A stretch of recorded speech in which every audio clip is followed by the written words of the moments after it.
Bom dia, pessoal. Vamos começar aqui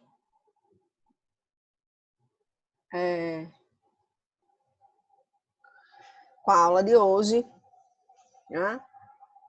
Disciplina de Direito Processual Civil 2. A matéria de hoje é Teoria da Decisão Judicial e a gente deve começar provavelmente um pouquinho de tutelas provisórias ainda hoje, tá? Vamos lá. A gente tem que entender, a primeira coisa que a gente tem que ter em mente quando a gente está analisando teoria da decisão judicial é que o nosso ordenamento jurídico, certo? Ele se estruturou e se organizou de tal maneira que a gente tem algumas garantias constitucionais acerca do tema e que a gente tem, na verdade, uma maneira devida de como essa decisão judicial, esse pronunciamento do juiz de conteúdo decisório, ela tem que ser construída. Tá? Então, a primeira coisa que a gente vai ver, vai observar, é o fato de que no nosso ordenamento jurídico, tá? Aqui no nosso ordenamento jurídico brasileiro, a gente tem algumas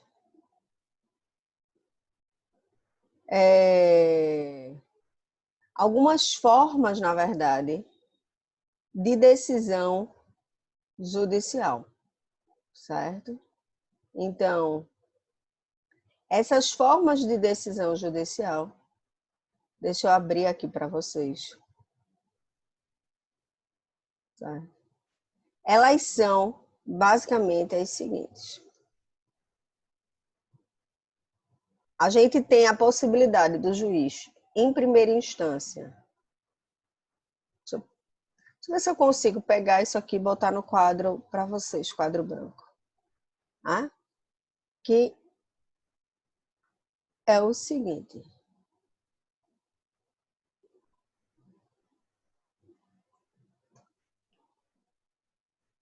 Não consigo. A gente tem o seguinte, tá?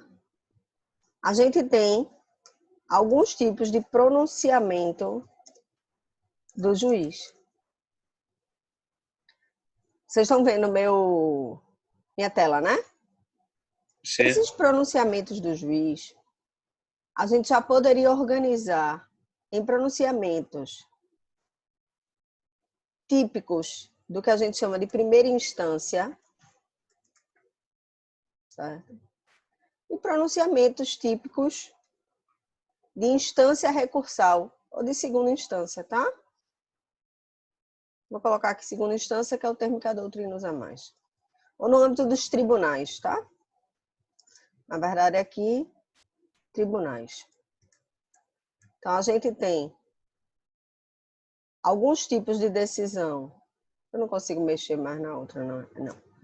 Que são típicos do juízo monocrático, que são típicos do juízo.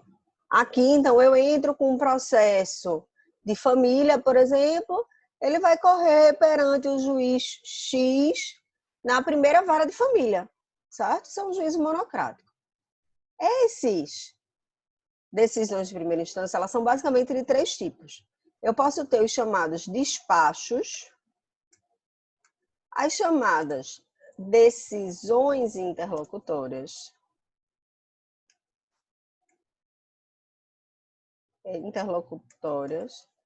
e as chamadas sentenças. Sabendo que dessas sentenças aqui, na verdade, eu vou ter dois tipos, pelo menos, na classificação clássica da doutrina, na organização, que são as sentenças terminativas e as sentenças definitivas. Nas decisões interlocutórias, eu vou ter vários tipos de decisão. Vários.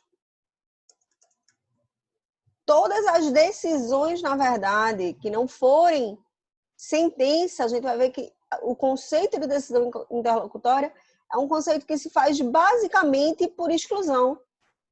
Porque é decisão interlocutória o que não for sentença nem despacho. E despacho, na verdade, não é decisão. Vejam que o código ele teve o cuidado de deixar claro que o que ele está tratando aqui não é necessariamente, o que ele vinha tratando aqui, não é necessariamente decisão, ó. É o quê? Pronunciamentos do juiz. Então, essa é a primeira coisa que a gente tem que ter em mente e essa é a primeira coisa que tem que ficar claro para a gente. Tá tranquilo até aí? A gente tem, então, na verdade, uma série de formas que o juiz tem de se pronunciar no processo. A primeira forma de se pronunciar no processo que o código trata são os despachos. E despacho, na verdade, não é conteúdo decisório, certo? Despacho é a forma com que o magistrado ele dá vida ao impulso oficial. Quem é que não lembra aqui daquela máxima e daquela característica da jurisdição, que inclusive está positivada no artigo 2, ou seja, a norma processual fundamental aqui no nosso CPC de 2015, de que a jurisdição não atua exceto se ela for provocada. Ou seja, a jurisdição só atua mediante provocação da parte interessada. Então, quem tem uma pretensão, quem tem uma necessidade jurisdicional, tem que provocar a prestação jurisdicional que está constitucionalmente assegurada no direito de ação, ou na garantia constitucional de acesso à justiça. E o artigo 2º do CPC diz, né, que o processo começa por iniciativa da parte. Ele começa por iniciativa da parte. Olha aí a necessidade de provocação da jurisdição, ou aquela característica que a gente estuda em TGP com o nome de inércia inicial. Quem é que lembra dessa característica? A jurisdição é inicialmente inerte, ela atua mediante provocação. Mas uma vez provocada, será que para o processo andar, a parte tem que estar o tempo inteiro, todo momento, todo segundo, provocando, reiterando? Ou como isso funciona? Né? Ou a gente tem, na verdade,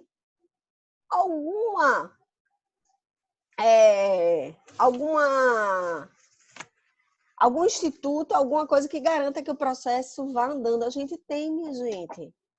É o impulso oficial. Oficial. E isso é muito importante, porque a gente tem que entender que a jurisdição que é inicialmente inerte, certo?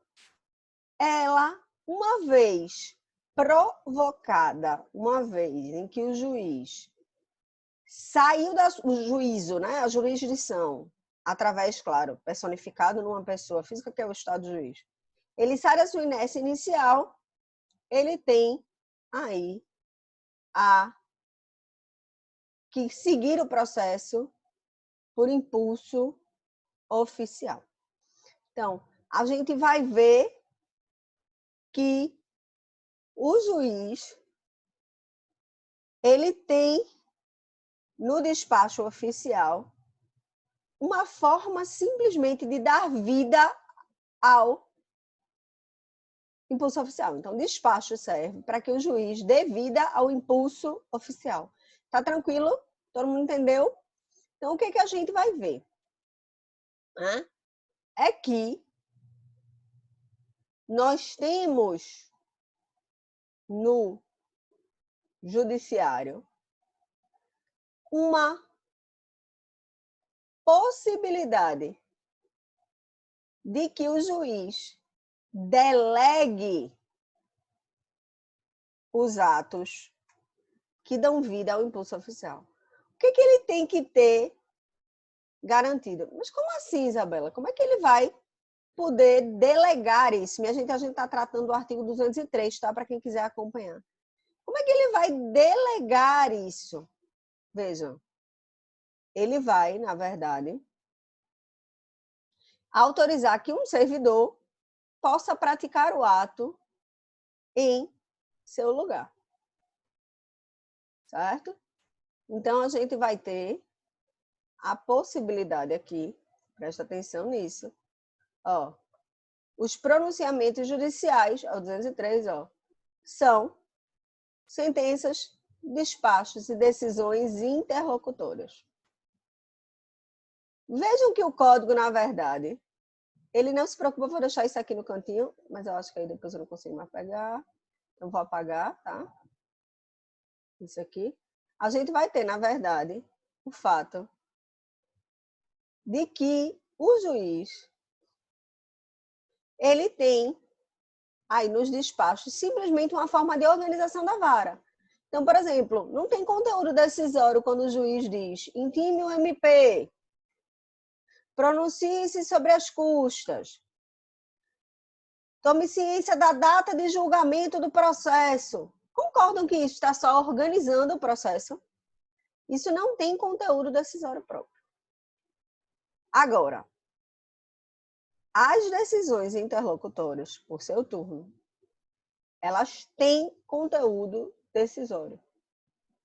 Assim como as sentenças, elas têm conteúdo decisório.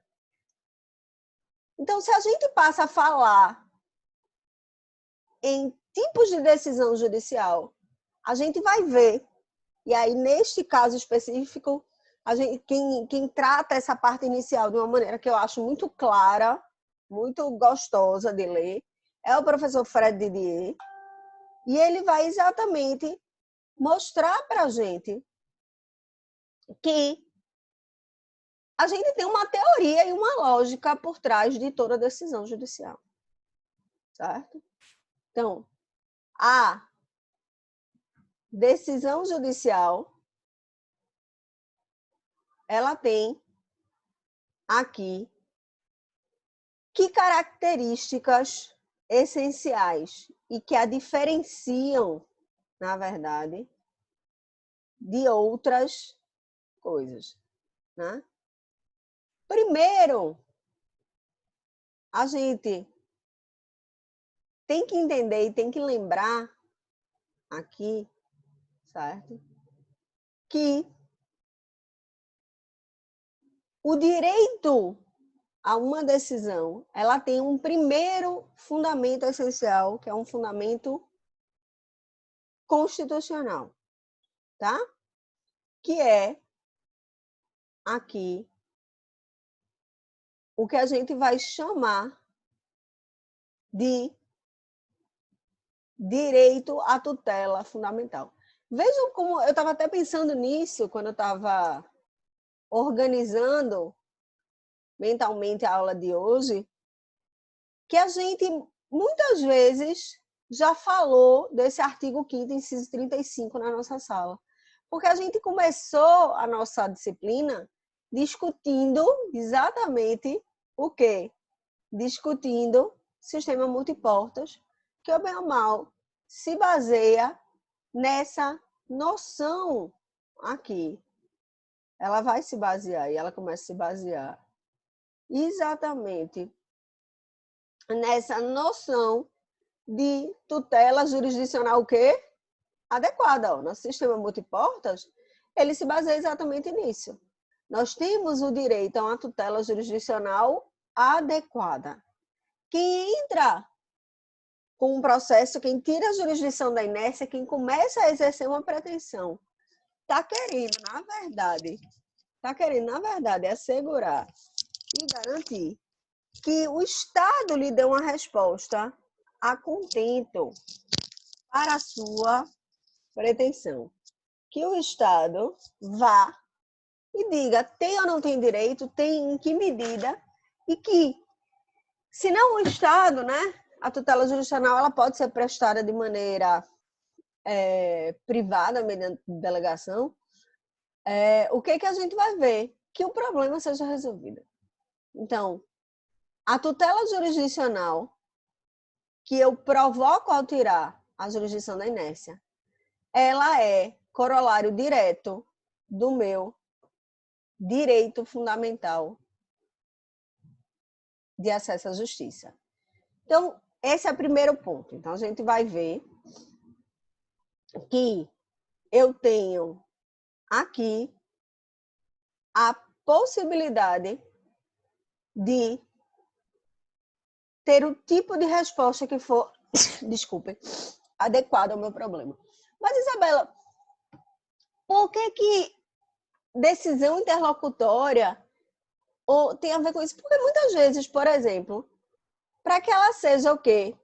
Tempestiva, para que eu receba a resposta do Estado em tempo hábil de resolver o meu problema, eu preciso que a resposta do Estado não demore, que não destrinche todo o devido processo legal, como a gente normalmente está acostumado.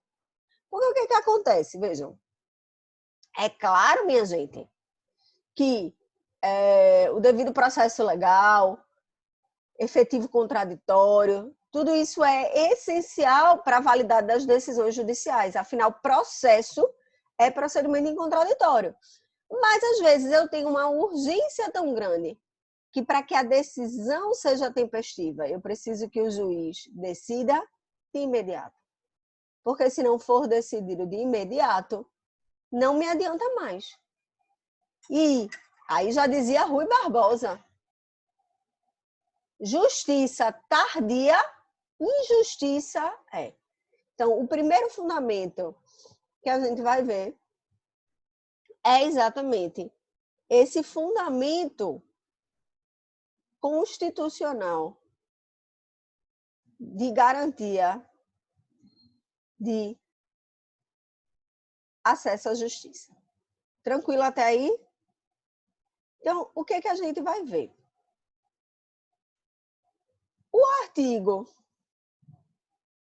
O Código de Processo Civil, no artigo 203, ele vai e se preocupa em dizer, olha, nós temos 3 tipos de pronunciamento do juiz. O primeiro é o quê? A gente já falou? O primeiro é despacho, é esse que a gente estava falando. Os despachos podem ser delegados, tá certo, minha gente? Para serem feitos por servidores. Os servidores, então, eles fazem a prática dos atos que garantem o impulso oficial, mas o fazem em nome do juiz. Ou seja, se eu tenho um servidor praticando um ato de impulso, um despacho, dando um despacho, então quando o chefe de secretaria vai lá e simplesmente aloca no meu processo e fala no meu processo vistas ao MP, vistas à procuradoria, intime-se a outra parte, direito de réplica, ele está, na verdade, só dando vida a esse impulso oficial. Ele está só organizando o processo para aquilo. Isabelle, como é que eu vou saber o que é decisão interlocutória e o que é sentença? Vejam, a grande diferença é que o Código de 2015, ele meio se posicionou sobre uma briga antiga. A gente tinha uma discussão de sentença de que, isso no Código de 73, tá? A gente tinha um conceito de sentença de que sentença era o ato que colocava fim ao processo, certo? E a gente sabe que, na verdade, sentença nenhuma nunca pôs fim a processo nenhum. Por quê? Porque no nosso ordenamento jurídico, a recorribilidade é uma garantia constitucional. Então, eu tenho direito à prestação jurisdicional com todos os, ao contraditório e à ampla defesa com todos os meios e recursos a ela inerente. Ou seja, os recursos fazem parte da própria lógica do contraditório e da ampla defesa. Elas decorrem do fato de que a gente tem direito ao quê? Ao duplo grau de jurisdição. Então, toda decisão que é dada, toda decisão que é proferida, eu tenho aí o direito de que ela seja revista. Então, isso é uma coisa muito importante. E a gente tinha, então, a noção de que a sentença ela era algo que colocava fim ao processo. Hoje em dia, a gente sabe que, na verdade... Ui, desculpa, eu estou com uma vontade imensa de espirrar. A gente sabe que, na verdade, não é bem assim. Porque a gente tem, na sentença, o pronunciamento do juiz que pode pôr fim a uma fase do processo. Então, isso nos dá um primeiro conceito de sentença, que é um conceito topográfico, né?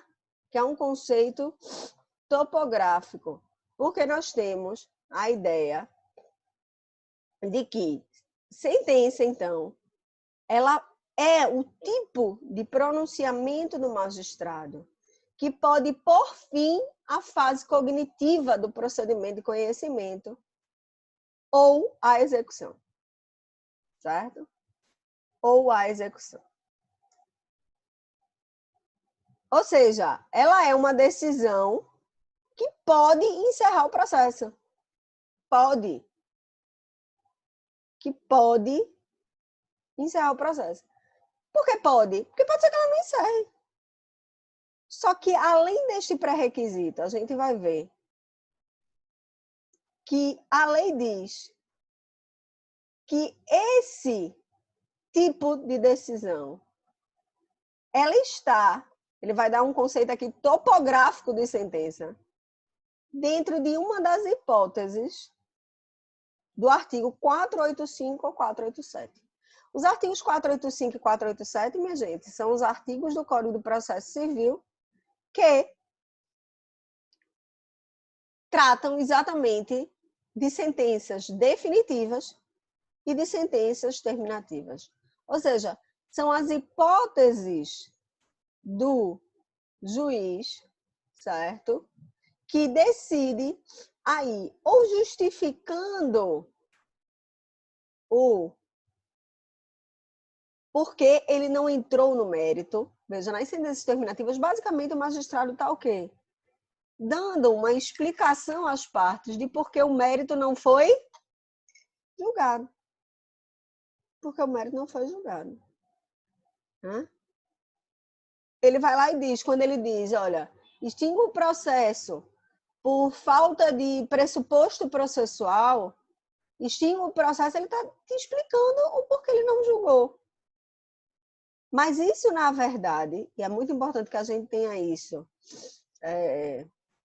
em nossa mente, isso, na verdade, não é o que ninguém deseja.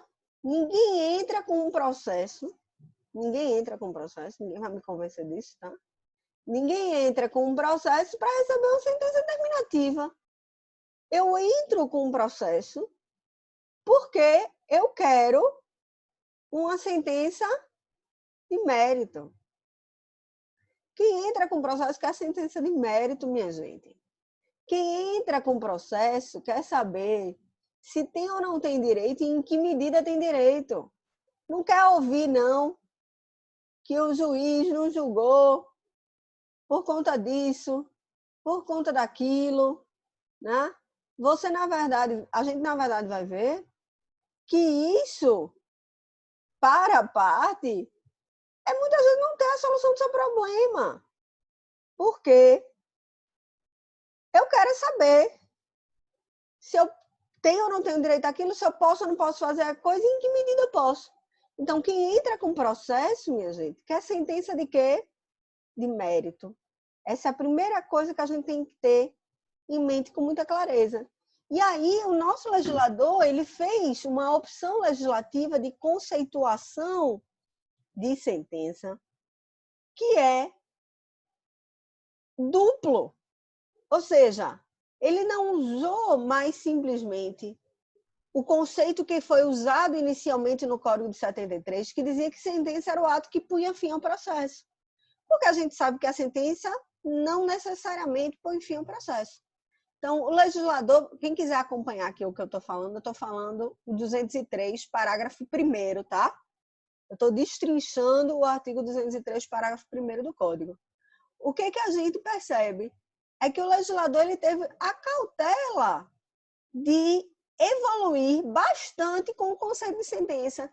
Então, o conceito inicial de sentença, que é previsto no Código de 73 e que nos dizia... Qual é o número, Isabela, do artigo que cortou 203. 203. Do Código de Processo Civil. Tá? Eu estou no parágrafo 1º. Se você abrir o 203, Ayala, deixa eu até abrir para poder ler exatamente o que ele diz. Ele diz assim, ó, os pronunciamentos do juiz consistirão em sentenças, decisões interlocutórias e despachos. Ressalvadas as disposições expressas dos procedimentos especiais, sentença é o pronunciamento por meio do qual o juiz, com fundamento nos artigos 485 e 487. Então, vê, a primeira etapa do conceito, ele tem que dizer, é um conceito quase índice alfabético remissivo, porque ele nos remete à leitura de 2 artigos. E esses 2 artigos que ele nos remete à leitura... 233, é? 203, 203. Ah, tá. Deixa eu compartilhar aqui com vocês, que eu acho que fica mais fácil. 203, espera aí. Aqui, eu tô com o código aberto aqui, cadê? Pronto. Aqui, ó. 203, ó. Os pronunciamentos do juiz consistirão em sentenças, decisões interlocutórias e despachos.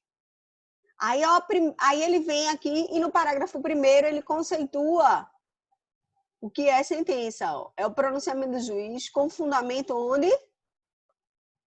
No 485 e 487. É o que eu estava dizendo, que parece índice alfabético remissivo, né? Porque, na verdade, ele remete a outros 2 artigos. Ele nos diz, na verdade, que as hipóteses legislativas que estão dentro das previsões acerca das extinções sem resolução de mérito ou da extinção com resolução de mérito são sentenças. Mas ele vai além, ó. Ele vai além e ele bota aqui para a gente que ela põe fim, então, sentença para além disso, ela põe fim à fase cognitiva ou à fase executiva do processo. Então, a gente tinha um primeiro conceito de sentença lá no Código de 73, na versão originária do Código, que ele dizia assim, que sentença era o ato do juiz, o pronunciamento do juiz, que punha fim ao processo. Então, isso era altamente criticado.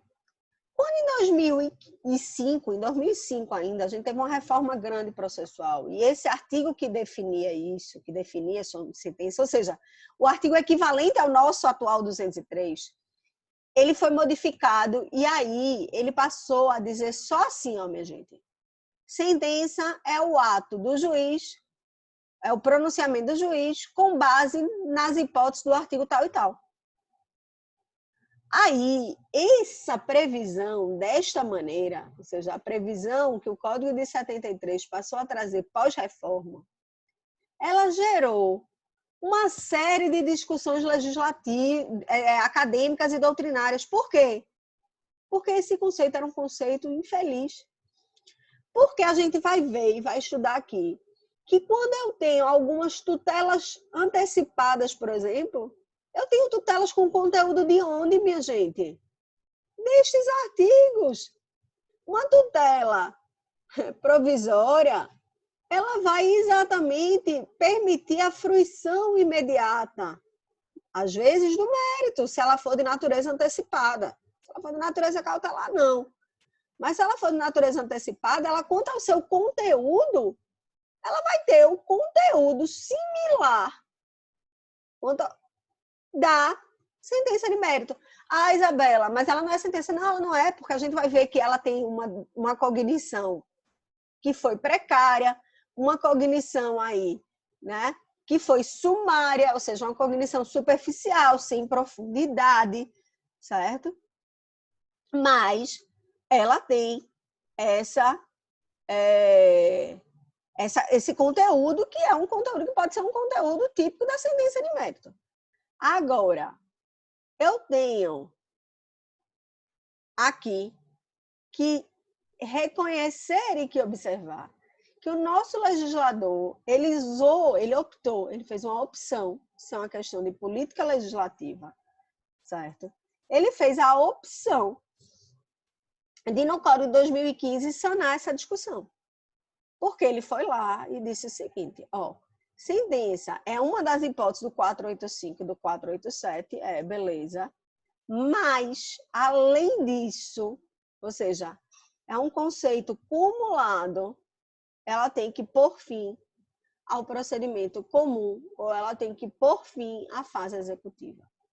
Então, a gente vê que essa conceituação aqui de sentença, ela aglutinou e construiu um meio termo do que a gente tinha.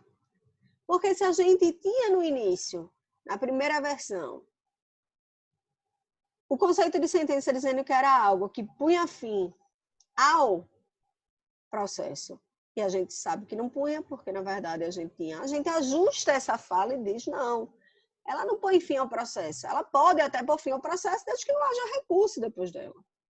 Mas ela põe fim a uma fase processual, que é a fase cognitiva ou a fase executiva.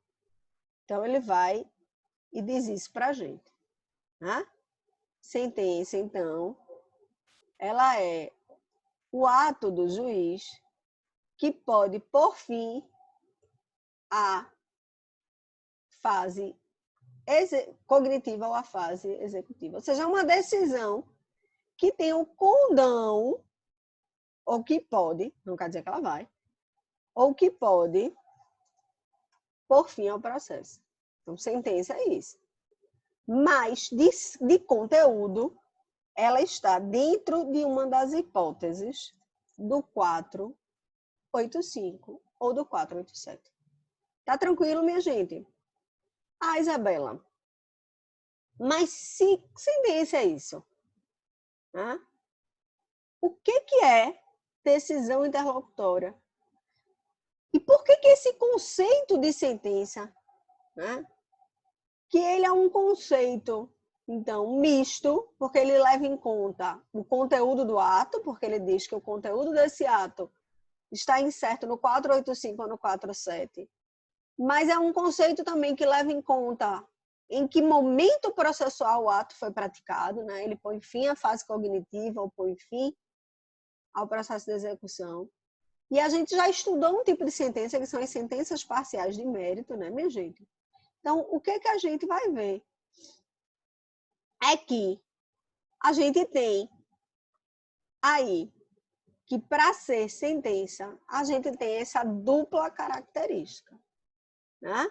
Então, a gente tem aqui sentença parcial de mérito, que é sentença. Ah, Isabela, então quer dizer que ela não obrigatoriamente ela põe fim à fase de conhecimento, veja, ela põe fim à sentença parcial, quanto à parcela da pretensão. A gente tem que ter o cuidado, minha gente, é que essa discussão da doutrina, ela trazia uma discussão imbuída aqui, e fundada muito no tipo de recurso. Porque quando eu tenho sentença, o recurso é apelação.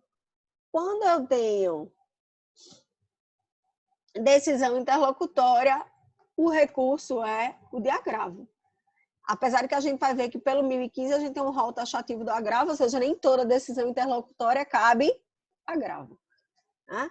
Mas então, o que é decisão interlocutória? E como é que o legislador tratou a matéria? Né? O que a gente vai ver aí nessa hipótese de decisão interlocutória? A gente vai ter um sinfim de decisões. Por exemplo, uma decisão que a gente estudou, que foi conteúdo até nosso na aula passada. Quem lembra aqui da decisão de saneamento? Que o juiz decide distribuir o ônus da prova. Que o juiz vai lá e, por exemplo, decide quais são as provas que ele vai deferir ou não, ou seja, decisão sobre o ônus, decisão sobre o tipo de prova que vai ser preferida. A decisão saneadora é uma típica decisão interlocutória. Por exemplo, a decisão que comunica à parte que o processo, como está instruído na petição inicial, não tem condições de continuidade e determina que a parte emende a petição inicial. A parte tem que emendar a petição inicial, é uma típica decisão interlocutória. Veja, tem conteúdo do 485? Não. Tem conteúdo do 487? Não. Não tem nem o que discutir, é típica decisão interlocutória. E aí esse tópico de se essa decisão interlocutória é recorrível ou não, é um tópico que vocês vão tratar melhor em processo civil 3, semestre que vem. Né? Qual é a decisão que qual é a forma que eu tenho para impugnar a decisão que foi dada. Então, qual é o recurso cabível? Se a gente tem um duplo grau de jurisdição garantido, se a gente tem uma recorribilidade assegurada constitucionalmente, a gente vai ter, então, uma previsão de um recurso cabível para cada tipo de decisão. Mas a gente tem que entender que recurso é matéria de política legislativa. Isso implica, então, em dizer que não é o tipo de recurso que determina qual é a natureza da decisão. É isso que eu estou querendo frisar e deixar bem claro para vocês. Então, a gente tem que ter esse cuidado muito grande. Tá certo? Tranquilo até aí? Então, o que a gente vai observar? Né? Que decisão interlocutória é um conceito que a gente observa em caráter residual. Porque, olha só o que o legislador diz para a gente. Decisão interlocutória é todo pronunciamento judicial de natureza decisória que não se enquadre no parágrafo 1º. O que o parágrafo 1º do 203 fazia? Definir o que é sentença. Então, ele chega e diz, é decisão interlocutória, tudo que não for sentença. Então, o que nós notamos? O despacho devido ao impulso oficial. Sentença é um dos atos do juiz com base no 485 ou no 487 que possa por fim a fase cognitiva ou a fase executiva do processo e, quiçá, até o próprio processo, né? E decisão interlocutória é toda decisão que acontecer ao longo do procedimento e que não seja sentença. Então, é um conceito que se faz por exclusão, certo? Então, tranquilo até aí? Então, o que a gente vai observar e vai notar? É que eu tenho no meu ordenamento jurídico uma série de características constitucionais que definem e que são obrigatórios, de observância obrigatória para o juiz na hora de proferir uma decisão. Então, eu tenho aqui que toda decisão judicial ela está marcada por algumas características. A primeira característica que a gente nota na decisão judicial é o fato de que as decisões judiciais, certo? Elas estão necessariamente marcadas, em regra, pela publicidade e obrigatoriamente elas estão marcadas pelo dever de fundamentar. Ou seja, o juiz tem um dever de fundamentar a sua decisão. Não é uma coisa que ele faz se ele quiser. É obrigado a motivação. Ele tem que motivar, certo? E a gente vai destrinchar bem melhor, porque o Código de 2015 ele foi muito feliz em detalhar melhor como é que o juiz exerce esse direito de motivação ou não, tá? Mas a gente já tem que ter isso em mente. Então, eu tenho que ter em mente com bastante clareza de que toda decisão, tudo que o juiz faz, ele tem que me explicar o interlógico que ele percorreu para chegar e construir aquela decisão. Seja decisão interlocutória, seja sentença. Por isso que a gente diz que isso faz parte da decisão. Mas, Isabela, você tinha começado lá dizendo e mostrando que a gente tem outros tipos decisórios dados pelo magistrado. A gente não tem só despacho, sentença e decisão interlocutória. Minha gente, despacho, sentença e decisão interlocutória são os atos do magistrado na primeira instância. Quando a gente chega no âmbito dos tribunais, certo? Quando a gente chega no âmbito dos tribunais, a gente vai ter aqui a hipótese dos desembargadores ou dos juízes de segunda instância darem decisões monocráticas. E, gente, decisões monocráticas no âmbito dos tribunais é mais ou menos o que equivale a gente às hipóteses das decisões interlocutórias na primeira instância. Mais ou menos, assim, só para a gente entender, fazer uma analogia que permita que a gente entenda.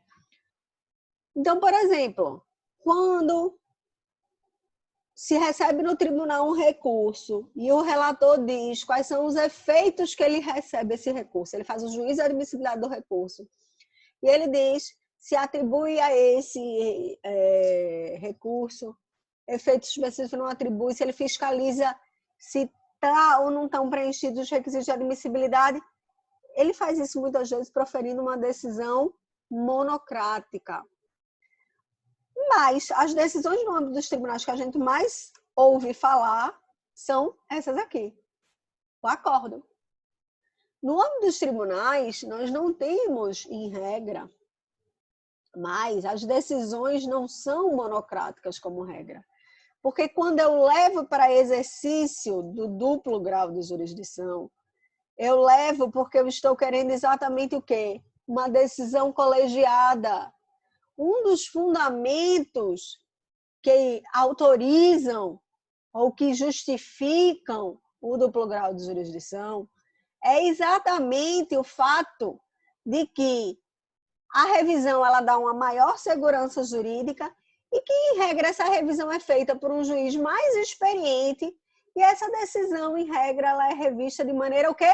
Colegiada. Olha aí o princípio da colegialidade.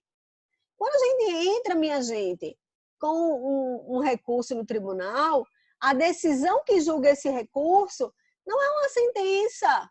A decisão que julga esse recurso é um acórdão. Esse acórdão, para poder ser proferido, ele vai ter um relator, que é o juiz responsável por estudar esse caso e minutar esse caso para os seus pares. Ele prepara um voto e ele vai lá. Isabela, tudo isso vocês vão discutir melhor semestre que vem, tá, minha gente? Porque é impossível eu começar a estudar recursos sem eu estudar os tribunais melhor, sem eu remeter de novo e começar revisando na primeira aula, né? Nas primeiras aulas eu começar revisando o organograma do judiciário para eu lembrar qual é o papel de cada tribunal, como é composto de cada tribunal. Eu sei que o organograma do judiciário é matéria que a gente já estudou um pouquinho em constitucional, né? Quando a gente estuda poder judiciário, e a gente estudou um pouquinho quando a gente estuda teoria geral do processo. Mas isso aqui é matéria que a gente vai estudar novamente quando a gente começa a estudar recursos. Então, para eu entender os recursos, eu tenho que entender o funcionamento dos tribunais, eu tenho que entender as competências dos tribunais e eu tenho que entender essa estrutura que cada tribunal tem e como funciona isso. Então, quando eu levo isso para o tribunal, minha gente, ainda que essa... E aí eu vou ter no regimento interno a hipótese se essa competência é a competência da turma, se essa competência é a competência do pleno. Isso são termos que a gente usa muito dentro dos tribunais. Por exemplo, a gente tem turmas nos tribunais que normalmente são compostas por 3 magistrados. O número sempre vai ser ímpar para poder ter o quê? O voto de Minerva, o voto de desempate, certo? E eu vou ter também aqui a possibilidade do regimento interno prever competências para o pleno. Por exemplo, às vezes, quanto tempo a gente fica esperando e vendo e acompanhando uma decisão no STF que a competência é do pleno, e aí a gente tem ali o voto dos 11 ministros, mas normalmente a gente tem um ministro que é o relator, ele é que organiza os trabalhos, ele é que faz o voto principal. Eu posso, por exemplo, só concordar com o relator, que nunca ouviu aqui essa expressão, voto com o relator. O que é o voto com o relator? O voto com o relator é simplesmente quando os pares, ou seja, os demais membros dessa o quê? Colegialidade, certo? Quando esses demais membros da colegialidade, eles optam por não dar uma opinião divergente. Eles concordam. Então, se eu concordo, eu posso só votar com o relator. Mas quem aqui já ouviu falar no termo posso pedir vista ao processo? Quando ele pede vista, ele provavelmente achou alguma coisa estranha, ele quer dar uma analisada com calma para que ele possa decidir se ele vai votar com o relator ou não vai votar com o relator, certo? Então, isso aqui é muito importante da gente ver. Isso aqui a gente está tratando do artigo 203, né? Eu já tinha falado isso para vocês. E aqui a gente está falando do artigo 204 do Código de Processo Civil. Então, eu vou salvar isso aqui para compartilhar depois no grupo, tá? Porque fica mais fácil para a gente. Tranquilo, minha gente? Então, o que a gente vai ver? Deixa eu parar de... O que a gente vai ver? É que todas essas decisões, sejam em primeira, sejam em segunda instância, ou seja, se for decisão interlocutória, se for sentença, ou se for decisão monocrática ou acórdão, eles têm algum extrato em comum que denotam e particularizam tais enquanto decisão. E que extrato em comum é esse? É que a decisão judicial, ela para ser válida, ela tem que, primeiro, fator de legitimidade da decisão judicial. Ela tem que, em regra, tá? Isso aqui é em regra, isso aqui não é um dado absoluto, não. Em regra, ser produzida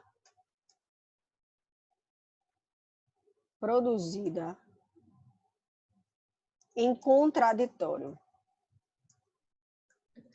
Como assim? Como assim ser produzida em contraditório? Ou seja, ela tem que ter oportunizado. Ela tem que ter oportunizado às partes a chance de efetivamente influenciar na decisão judicial que vão cumprir. É por isso que fato salário define processo como procedimento em contraditório, certo? Porque a gente tem o contraditório como um elemento muito importante e um elemento muito caracterizador do que é o processo. Veja, quando eu diferencio um processo de um procedimento, é pela presença do contraditório. O que eu quero dizer isso? Eu estou querendo lhe dizer que, por exemplo, num processo, para eu ter validade, é indispensável que essa decisão judicial, que eu vou ter que cumprir, ou seja, para ela poder ser oponível, por que eu tenho que ser citado? Porque a citação é condição de oponibilidade da sentença contra o réu. Se o réu não foi citado, ao réu não foi oportunizado o quê? Exercitar o contraditório. Ah, Isabela, mas se ele ficar revel, ele não exercitou o contraditório, sim, mas aí foi uma escolha dele. Ema, cada um com seus problemas. O processo, para ser válido, tem que oportunizar ele. Se ele vai exercer ou não, essa é outra discussão. Agora, abrir efetivamente a oportunidade das partes influenciarem nessa decisão é essencial. Lembrem que a gente tem aqui um Código de Processo Civil, minha gente, certo? Um Código de Processo Civil que trouxe aqui umas características muito importantes para a gente dentro do modelo cooperativo. O modelo cooperativo não é processo sem litígio, o modelo cooperativo não é processo de ursinho carinhoso, o modelo cooperativo não é coisa do mundo real, não. Mas processo cooperativo é aquele processo em que todos os sujeitos processuais estão imbuídos de boa-fé e estão com um comportamento que evite dilações indevidas. Estão com um comportamento que assegurem aí a construção de uma decisão de mérito justa e efetiva. Isso é o artigo 6º. Veja que isso já deixa claro para a gente que, na verdade, eu quero o quê? Decisão de mérito em regra. Quem entra com processo quer resolver isso. Agora, ele me diz aqui uma outra característica muito importante. Eu vou colocar só o caput desse artigo aqui no whiteboard para a gente ver, no quadro branco para a gente ver, porque a previsão do artigo 9º, para quem estiver aí me vendo, ela é bastante importante e caracterizadora aqui disso, que é o fato de que as minhas decisões judiciais, elas não são surpresa. As minhas decisões judiciais, elas têm que respeitar o quê? O contraditório. Estão vendo aqui, ó? É o que assegura o artigo 9º. Não será proferida decisão contra uma das partes sem que ela seja previamente ouvida. Então, eu só posso proferir uma decisão para uma das partes se eu oportunizar a ela o quê? O efetivo e real contraditório. Minha gente, contraditório não é direito de participação no processo só.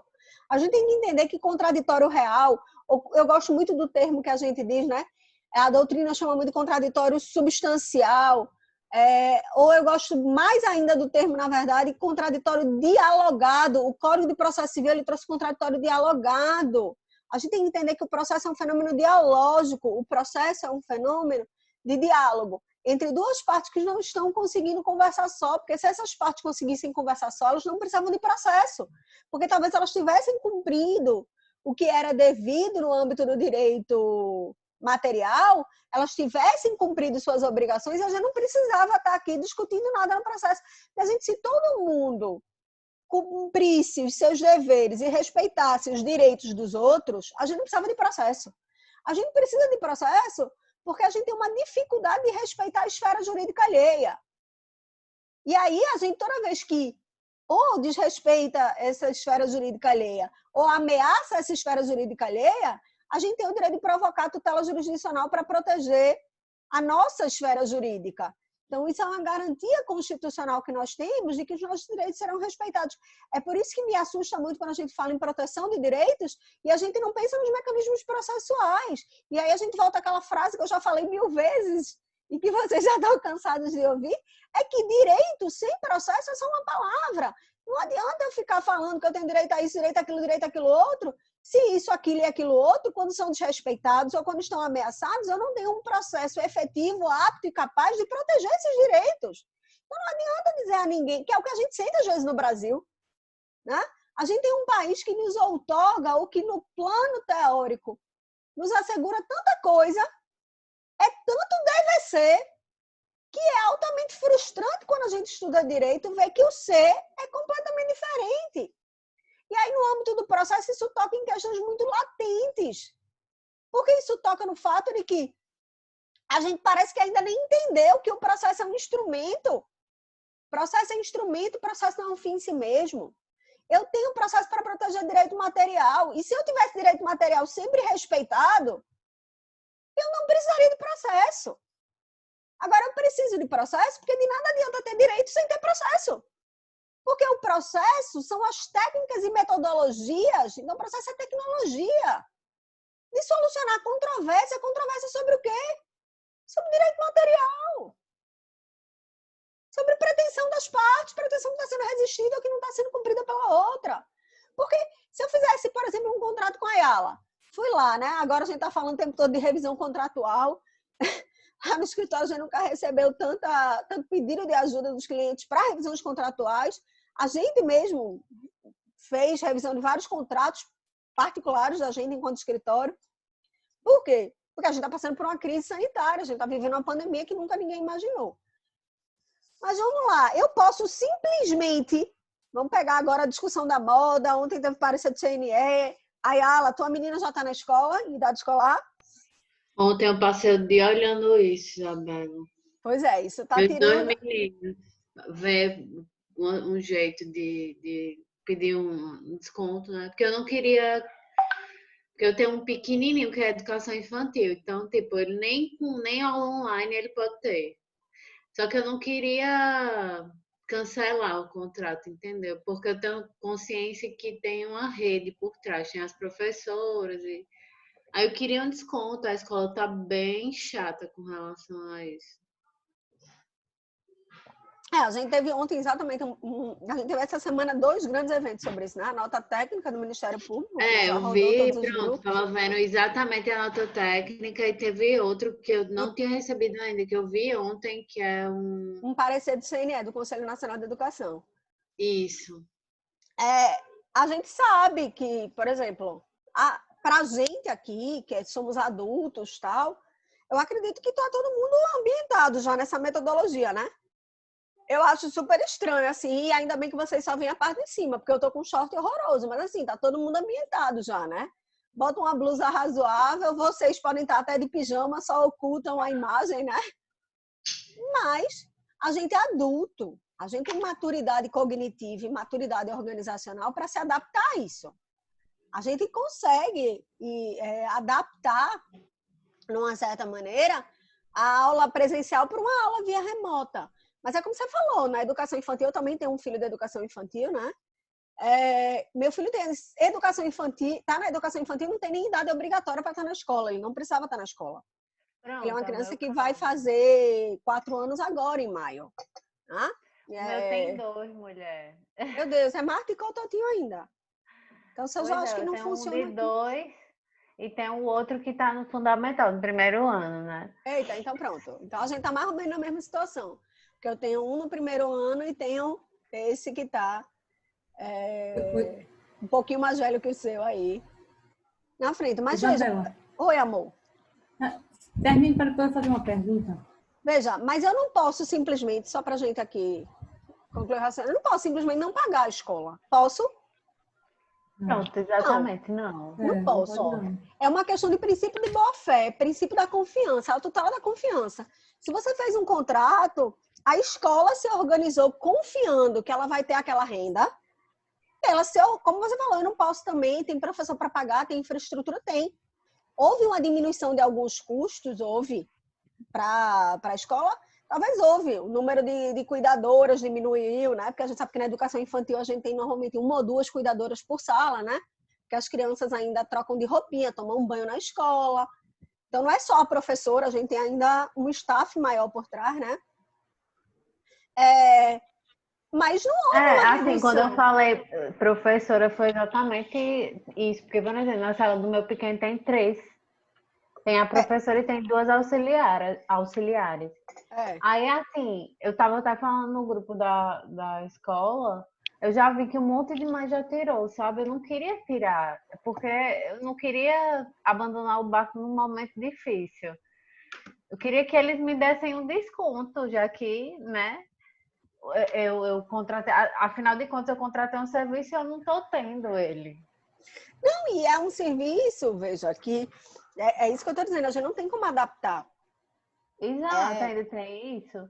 Porque, por exemplo, a gente sabe que os tempos são difíceis, são estranhos para todo mundo, mas a gente sabe que para a educação do ensino médio e educação em âmbito de faculdade, a gente conseguiu se adaptar. Isso até é curioso, né? Porque quem diria a gente tá nessa brincadeira, o quê? Há um mês, né? Quem diria que um mês e pouco depois a gente já está tão adaptado? E a gente está, de certa forma. Ninguém matar... É minha impressão, pelo menos. Se eu estiver errada, até me corrijam aqui, né? Mas a minha impressão é que a gente já está muito mais adaptado, a gente já está muito mais ambientado ao virtual. Eu nunca fiz tanta interação via remota como eu tenho feito agora, né? De reunião, de live, de palestra, de aula, de contato com o cliente. Eu tenho feito chamadas de vídeo com o cliente. Mas o que eu queria dizer, na verdade, aqui para não devagar demais falando da pandemia, é que é o seguinte: você tem uma obrigação com a escola, essa obrigação prevê que você tem que pagar um valor mensal. Esse valor mensal é para uma contraprestação, que é a contraprestação educacional, que está sendo impedida, e aí não é culpa da escola, a gente também tem que lembrar disso, né? Por conta da crise sanitária, não está podendo ser exercida de forma presencial. Mas eu não posso deixar de pagar. Se eu deixar de pagar, eu vou simplesmente estar descumprindo a minha parcela obrigacional e eu posso ser acionado judicialmente, né? Então, na verdade, o que é recomendado? É isso que você falou, é procurar a escola e tentar negociar individualmente. Agora, se a gente tivesse essa maturidade, enquanto seres humanos, de gerir as nossas coisas de boa fé, de gerir de uma maneira negociada, se a gente tivesse até advogados que não nos orientassem de imediato a judicializar, porque eu acredito que nesse tipo de situação a judicialização não é o caminho, né? Eu acho que realmente o caminho é tentar um desconto, é tentar temporariamente. A gente sabe que tem famílias também que foram mais atingidas do que outras. Nem todo mundo foi atingido da mesma forma, né? Eu, por exemplo, fui muito atingida numa parcela da minha renda, mas eu não fui em outra. Tem gente que foi frontalmente. Imagina um pequeno empreendedor. Ele está aí sofrendo uma cabeleireira, né? A um serviço não essencial e que está aí numa sofrência danada. Mas se as partes cumprissem, tivessem esse hábito, né, de negociar, de ouvir a outra parte, de construir pontos do diálogo, apesar de que a gente viu que a recomendação do MP e do CNE, no caso da educação infantil, é inclusive a suspensão das aulas e depois composição da carga horária. Teve aquela nota técnica e o que a escola dos meus filhos fez? Eles mandaram um e-mail, né, pela agenda, que é um aplicativo, e dizendo que ia ter aula para infantil. Como vai ter aula para infantil? Como é que eu vou botar uma criança de 2 anos sentada num computador para ter aula? Não precisa nem ser de 2 anos. O teu é muito pequenininho, mas o meu de 4 não quer. E ele diz: mãe, eu gosto da escola da roda. Porque o processo pedagógico na escola é diferente. O processo pedagógico na educação infantil, ele é construído de uma maneira coletiva, né? Então, a identidade dele de pertencimento à escola é a professora, são os amiguinhos, é a interação com os amiguinhos. Na verdade, eu estava até ontem conversando isso com a escola dos meus meninos. Eu me questiono muito, eu tenho me questionado muito sobre educação nesses dias, não só por ser educadora, ser professora, mas por conta disso tudo que a gente está vivendo. A gente, na verdade, tem uma situação aqui que é uma situação de que escola, numa certa idade, ela é para socialização. Eu não estou preocupada com o meu caçula ainda. Eu não estou muito preocupada com a formação técnica dele, tá entendendo? Eu estou preocupada se ele está sendo estimulado, que lê uma coisa legal, a interagir bem com os amiguinhos, a dividir os brinquedinhos, a entender que existem regras de coletividade que transcendem o indivíduozinho que ele é, porque pela idade dele, ele se sente meio reizinho. É normal também, né? Na idade dele, quem não se sentiria um reizinho, né? Enfim. Exatamente, na idade da educação infantil, eu acho que é exatamente isso, é a socialização, é ele sair de casa para entender que o mundo não é só ele, que não está voltado para ele, que ele tem outras pessoas e que várias situações, né? E é isso que eles aprendem na escola. Exato. Não é nem conteúdo, não é? E escola, nessa idade, eu acho que é exatamente para isso, né? Enfim, mas aí a gente tá aí com esse momento muito atípico. Mas diga aí, Deise. Aí pronto. Não, Oi, desculpa. Não, Fala. Não, assim, como vocês estão falando de escola, ontem eu vi no Face uma questão do Colégio Agnes, que parece que tem algumas escolas que querem voltar a ter aula. Aí eu queria saber se o Ministério Público vai aceitar isso, porque eu acho um absurdo. Em plena pandemia, de imediato vai não. Então, de imediato vai não, porque a gente está com regulação no âmbito estadual de proibição, né? A gente está com decretos estaduais de proibição. Então, não é possível... Fora de cogitação, né? Fora de cogitação, isso, né? É fora de cogitação. E eu vou dizer, viu, Deise, assim, é até um absurdo se cogitar isso, porque a gente sabe que as crianças, em sua maioria, elas são assintomáticas, né? A maioria das vezes, realmente, o coronavírus tem dado poucas consequências, digamos assim, para as crianças, né? A gente tem ouvido falar muito disso, mas elas são vetores de contaminação altíssimo, né? Altíssimo. Exato. Porque elas, na verdade, se infectam, não desenvolvem sintomas e a gente fica aí com uma criancinha pequenininha contaminando todo mundo em todo lugar, né? Porque, enfim, eu acho que escola é a última coisa que vai voltar. Sendo muito franca. Não, eu acho que escola e não só escola, eu acho que faculdade também. E, gente, vamos lá, vamos ser bem sincera.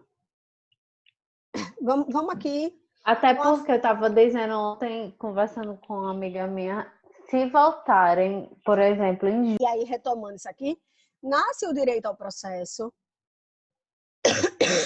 que é garantido constitucionalmente, ele vai nascer permeado por algumas características.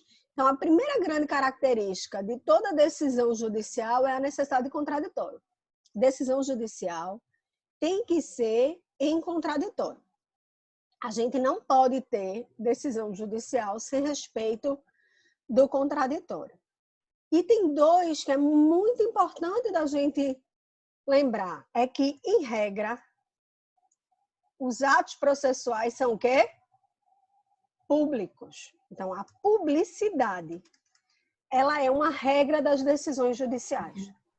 Eu tenho que saber como o judiciário pensa. Qual é o grande medo agora disso tudo? A gente estava discutindo isso ontem num grupo, exatamente essa questão educacional. A gente tem um grupo que é de professoras de processo, e aí a gente ontem dava exatamente, o ponto de discussão era esse. A legislação nacional, ela diz que criança a partir de 4 anos tem que estar na escola. Suponhamos, nem era o caso do meu caçula, porque o meu caçula, por exemplo, e o seu, Ayala, eles não precisavam estar na escola esse ano, porque o corte educacional é 31 de março, né? Então, se é 31 de março, quem não tinha 4 anos até 31 de março não era obrigado a estar na escola esse ano. Mas suponhamos que eu tenha um filho que fez 4 anos no final do ano passado e que eu tenha colocado na escola esse ano. Esse menino teve o quê? 1 mês de aula e começou a pandemia. Ou seja, esse menino não tem identidade nenhuma com a escola, esse menino não tem pertencimento nenhum àquela escola e tal. O pai pode tirar da escola? Sim ou não? E se o pai e a mãe tirarem da escola, eles poderiam ser acionados por estarem sendo negligentes com o dever de que a educação infantil básica começa com 4 anos? Sim ou não?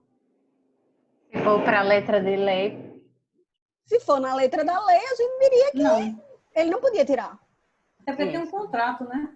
Porque ele tem um contrato, tem uma série de coisas. Mas aí a gente tem que entender, como é que o judiciário vai interpretar isso? Eu não posso dizer. Eu não sei. É muito difícil. Não tem, né? Não tem, a gente nunca viveu nada parecido. A gente nunca viveu nada igual a isso. A gente tem que entender que a gente está numa situação tão atípica que tem uma série de institutos, uma série de princípios que vão ser reconfigurados. A gente vai poder aplicar a teoria da imprevisão aqui? Teoria da onerosidade excessiva dos contratos aqui? Sim ou não? De que forma a gente vai poder aplicar isso? Veja que isso é diferente de quando eu tenho uma variação X específica que atinge só uma das partes. A gente está num caos tão grande que todas as partes são atingidas. Empresários, colaboradores, consumidores, todo mundo é atingido por essa pandemia em alguma medida. E é atingido de uma maneira que a gente não esperava, a gente não tinha infraestrutura para isso. Às vezes as pessoas têm dito, não, a gente está em homeschooling, em home office. Minha filha, eu não estou em home nada, eu estou em home caos. Porque eu não me organizei para nada disso que eu estou vivendo, e acho que vocês também não. É verdade. Home caos mesmo. Home caos, realmente. Principalmente psicológico, sabe? Para lidar com tudo isso. Além de tudo isso, porque a gente ainda, Deise, tem que ser tolerante com a gente mesmo e entender que tá difícil mesmo. Tá difícil mesmo. Então tem dia que a gente vai estar de bad. E a gente tem que se dar o direito de estar de mau humor um dia ou outro. Então, enfim, mas a gente vai ver o seguinte, então. Por que as decisões judiciais têm que ser públicas? Porque eu tenho que saber como é que o judiciário pensa. Vamos dar um exemplo aqui, que é um exemplo que eu gosto de dar, porque todo mundo acompanha mais ou menos essas coisas na internet, né? Na TV e tal.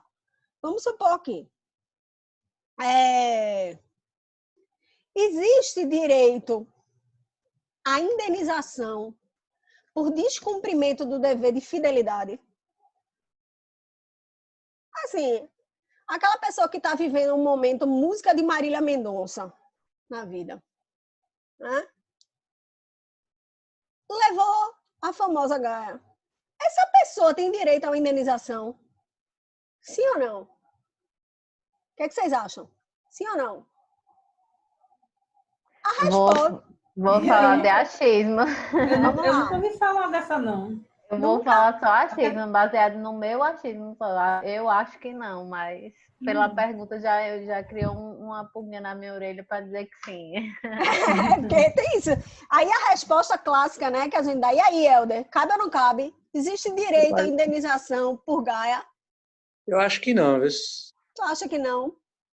Não. Não tem nenhuma... que eu saiba, não tem nenhuma legislação sobre isso. E a gente só tem direito à indenização quando a gente tem legislação? A gente tem uma legislação que diz que tem um dever de fidelidade no casamento. Ou nas relações, né?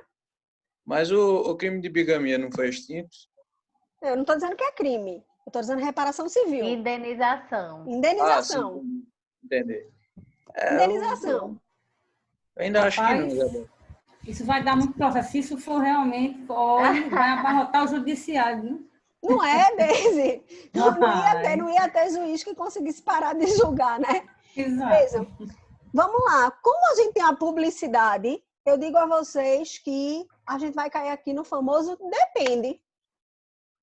Depende. Por quê? Porque eu tenho a depender de quão vexatório e humilhante foi a exposição que eu sofri em decorrência da Gaia.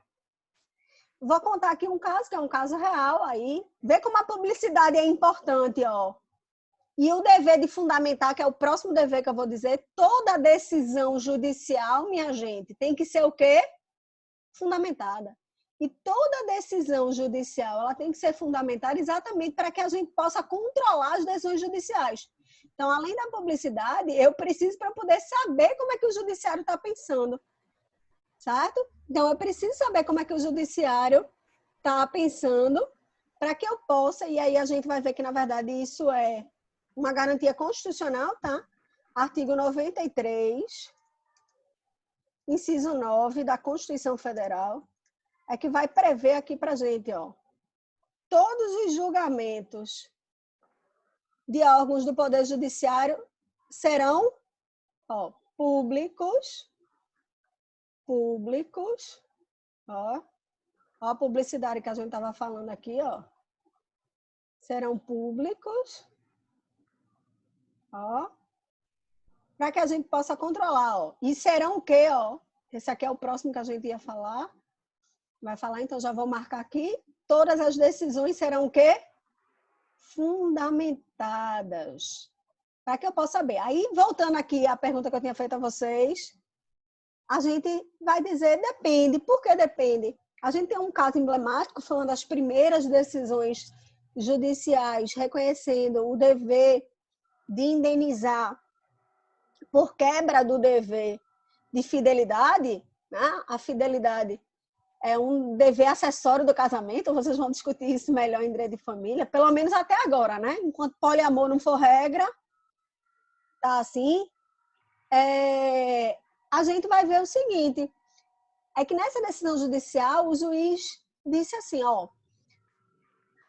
o problema não foi ele ter traído ou ele ter colocar ela, na verdade, a traidora nesse precedente aí, nessa decisão judicial era a mulher. Não foi ela ter tido um caso com outro, foi o fato de que ela levou o amante para dentro de casa.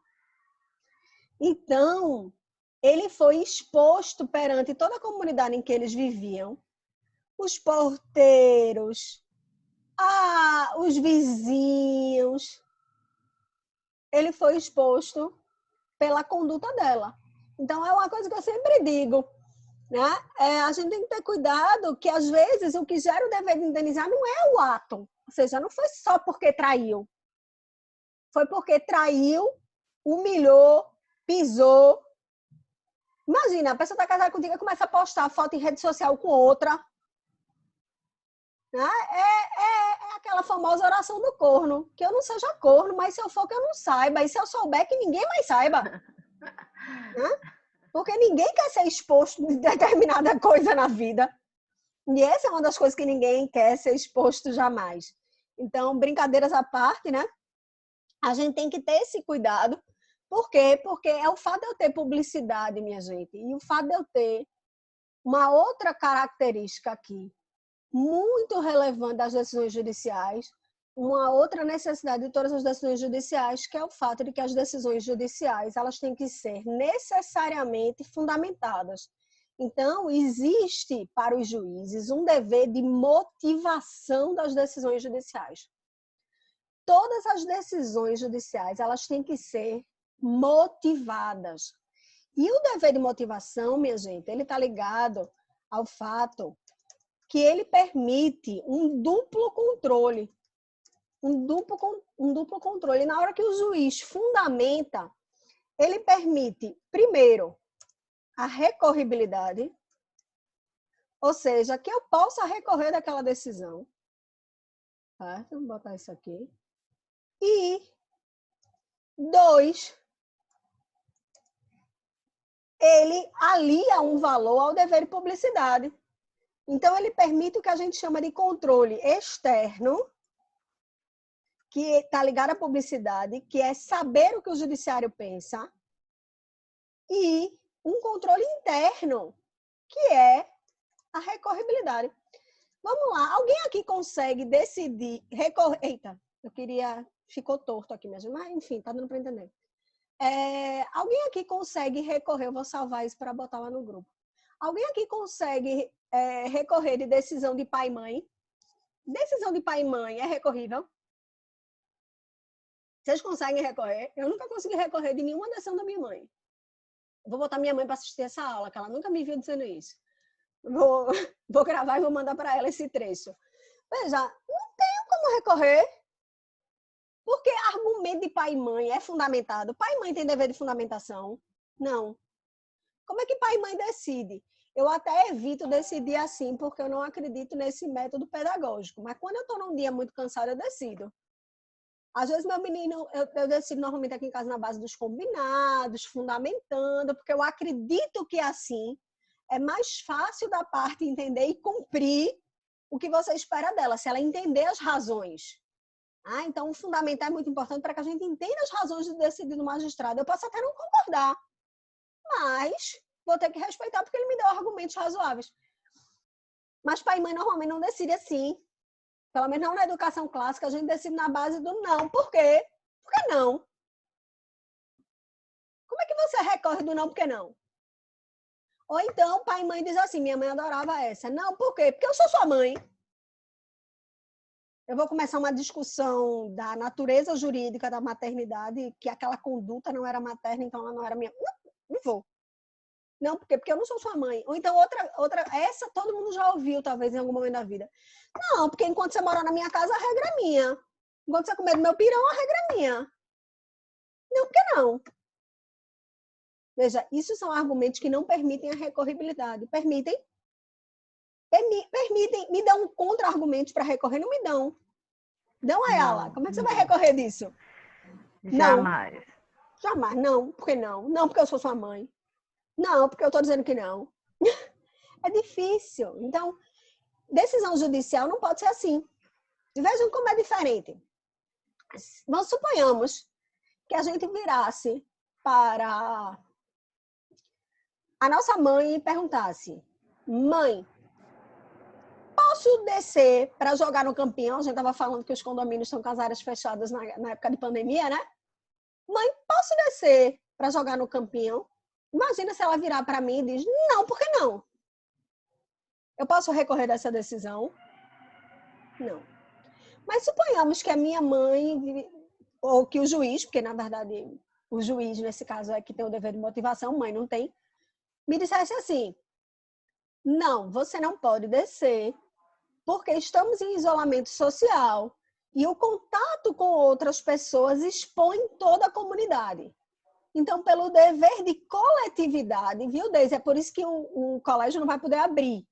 É um dever de responsabilidade social com a coletividade. Isso transpassa o nosso direito individual, né?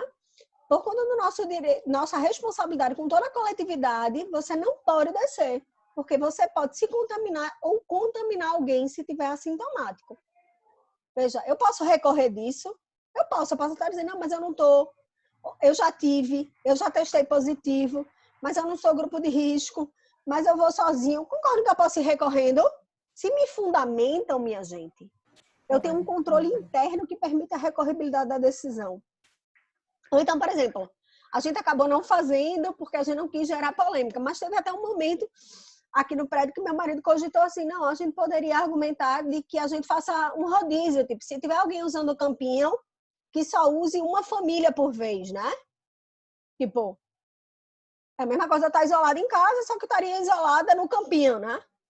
Uhum. Depois a gente viu que isso não ia dar certo, porque como é que ia ser feito esse controle se ia acabar gerando uma dificuldade para a síndica, um desgaste com os outros vizinhos desnecessários. Mas a gente cogitou, assim, logo no comecinho, né? Principalmente quando eu estava em isolamento ferrenho, a gente cogitou um pouquinho. Aí, vamos supor, eu posso recorrer. A gente chegou até a dizer isso para a síndica, porque a gente tem uma boa relação com ela. Ela disse, não, se for cada um da sua casa, ok. Aí depois veio os decretos estaduais e tal, e aí a gente nem cogitou mais de jeito nenhum, né? Mas veja, na hora que eu tenho uma fundamentação, eu tenho uma possibilidade de controle interno. Porque eu tenho essa possibilidade de desconstruir esse argumento que foi dado na decisão judicial. Então, isso é muito importante, porque eu tenho que lembrar que na hora que o juiz ele é obrigado a motivar as decisões judiciais, ele, de uma certa maneira, está permitindo que eu recorra dessa decisão. E isso, então, é uma forma de controle interno, porque na hora que eu exerço o duplo grau de jurisdição, que eu recorro e tento desconstruir essa decisão, eu estou exatamente aí garantindo um contraditório e ampla defesa. Então, o que vai acontecer? Eu tenho o controle interno e eu tenho o controle externo, que está intimamente aliado à publicidade que a gente estava falando. Porque na hora que eu sei como o judiciário pensa, na hora que eu posso entender, eu tenho um controle social da ação do judiciário. E isso é muito importante, minha gente. Por que é muito importante? Tem um caso muito clássico, que foi o caso do primeiro afastamento. Isso já tem uns anos, né? Porque a gente já tem o CNJ. Há alguns anos o CNJ foi criado na emenda constitucional da reforma do judiciário. A gente tem aí a possibilidade, na verdade, do CNJ caçar juízes, né? E a gente tinha antes essa atuação de controle da atuação dos magistrados restrita às corregedorias dos tribunais. E, às vezes, as corregedorias dos tribunais elas eram corporativas nesse controle, né? Então, elas não, digamos assim, não eram muito efetivas. E aí tem um caso bem emblemático, um caso bem famoso, eu vou procurar essa história para postar para vocês terem acesso, que é o seguinte: era um juiz em Minas e ele não aplicava a Lei Maria da Penha. E ele não aplicava a Lei Maria da Penha sob o seguinte fundamento. Vejam como é importante a motivação. Ele não aplicava a Lei Maria da Penha porque ele dizia que foi a mulher, viu, Deise, Ayala e eu aqui, as mulheres, nós trouxemos o pecado para o mundo. Porque foi Eva que convenceu Adão a comer a maçã. Ou seja, a mulher é a porta de entrada de todo o pecado do mundo. Então, a mulher, para ser controlada, a mulher precisa de uma mão forte. O homem, para ser homem, precisa de uma mão forte para controlar essa pecadora, nós. E aí, por isso, ele não aplicava a Lei Maria da Penha. Aí, o Tribunal de Minas, o que fazia? Mudava ele de comarca. Começava a receber queixas, a população controlando como ele estava decidindo, ele sem aplicar a Lei Maria da Penha, e mudava ele de comarca. E aí ele foi sendo mudado de comarca aí várias vezes, até que a questão chegou no CNJ, e aí o CNJ aplicou a ele a sanção máxima de aposentadoria compulsória. Mas por que isso foi possível? Porque a gente tem, nas decisões judiciais, essa dupla característica como indispensáveis para a validade das decisões judiciais. As decisões judiciais são públicas e as decisões judiciais precisam ser fundamentadas, porque a fundamentação permite o controle das decisões judiciais, sejam o controle das decisões judiciais no âmbito interno, através da própria recorribilidade dessa decisão, seja o controle das decisões judiciais no âmbito externo, né, da sociedade saber como é que o judiciário está pensando e tratando aquela matéria. A gente tem que entender que o nosso ordenamento jurídico, ele densificou, a partir do Código de 2015, o dever de fundamentar. Por que ele densificou? Veja, isso está previsto na Constituição, artigo 93, inciso 9, como a gente estava discutindo.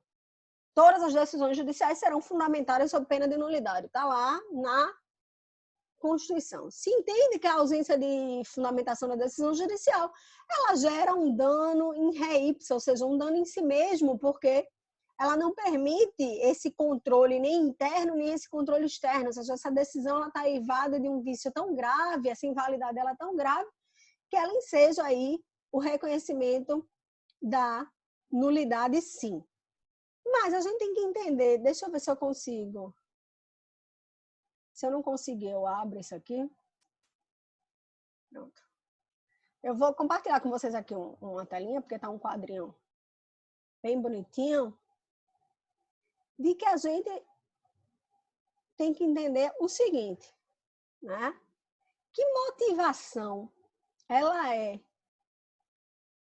não apenas a apresentação do interlógico percorrido pelo magistrado, mas ela é o seguinte, ó, motivar é interpretar a norma aplicada, é examinar os fatos e as provas e é qualificar juridicamente os fatos alegados e provados.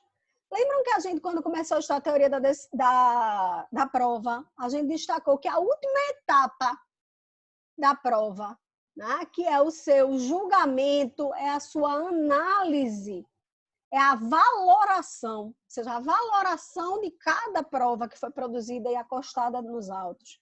A valoração ela não acontecia mais na fase probatória. A valoração da prova ela acontecia apenas na fase decisória. É que aqui, ó, ele vai ter que qualificar os fatos alegados e provados. E ele vai ter que declarar as consequências jurídicas dos fatos que ele reconhece existente. Então, isso é a motivação.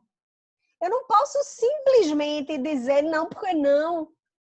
A gente tem na legislação e a gente tem nesse dever constitucional do juiz de explicar o seu raciocínio, de demonstrar como e por que ele se convenceu. A gente tem muito mais. Então, ele vai interpretar a prova aplicada, ele vai examinar todos os fatos, ele vai qualificar juridicamente esses fatos alegados e ele vai declarar as consequências jurídicas desse fato.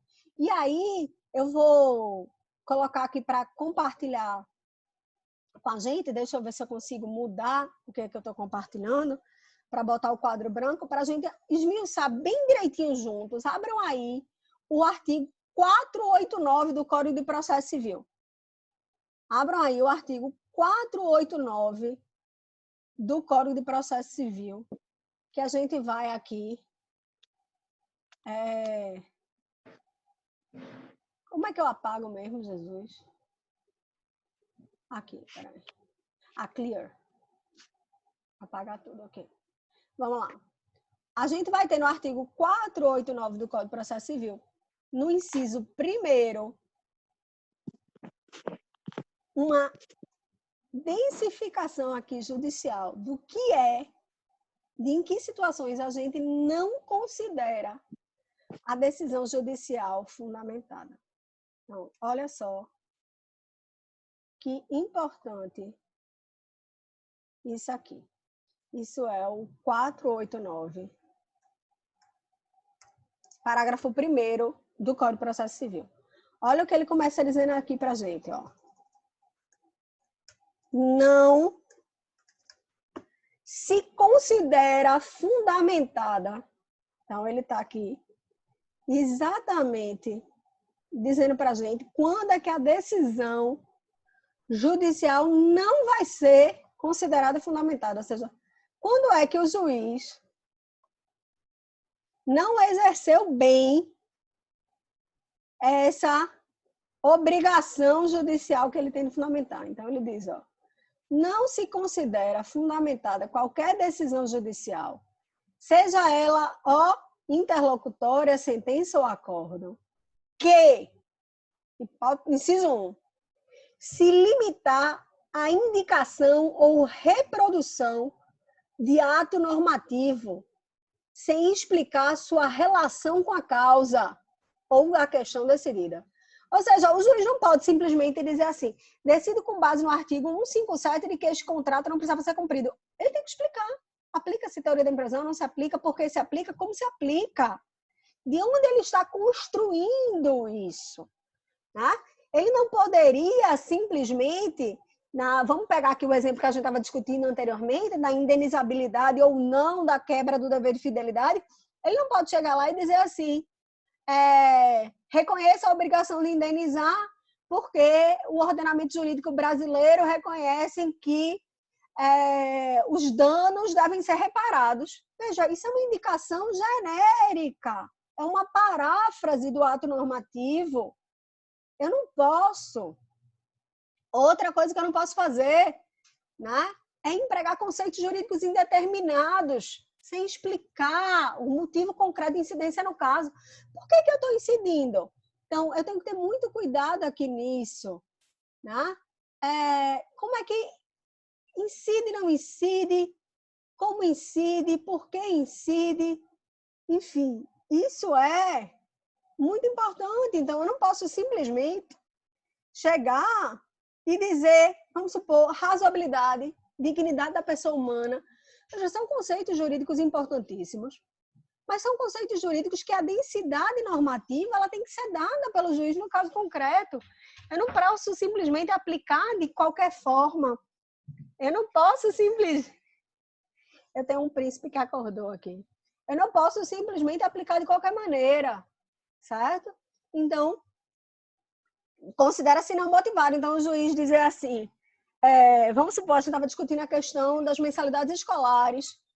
Eu não posso que o juiz simplesmente diga, reconheço o direito ao inadimplemento porque aula remota não é razoável para a educação infantil. Mas não é por quê?